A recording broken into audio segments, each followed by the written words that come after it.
Greetings. It is Tuesday afternoon, October 26, 2021.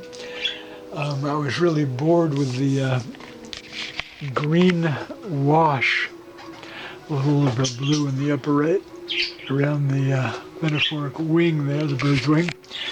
And I had came up with 3 or 4 different possible ideas for how to deal with it, each of which I decided to not do, and then it hit me this morning, hey, just draw some more demons, which is what I did in pencil this morning. And then this afternoon I just finished going over each of them with mainly a number 4 pencil, which is kind of like heavy pencil.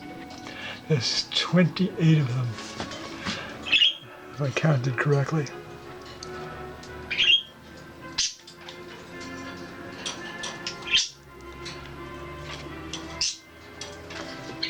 And I decided to not go over them in ink. I like the contrast between the ink sections of these and the pencil. Has this as a different kind of textural, visual feel to them, which I think contrasts nicely.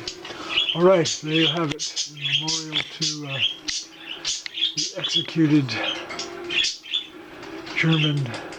He was a German national, professed Catholic, I read, and a philosophy and musicology professor. Kurt Huber, executed in 1943 by the Third Reich. All right, there you have it. What do you think, Budgie Wedgies? Oh, it's exercise time for the older boys. Okay, that's cool. All right, there you have it.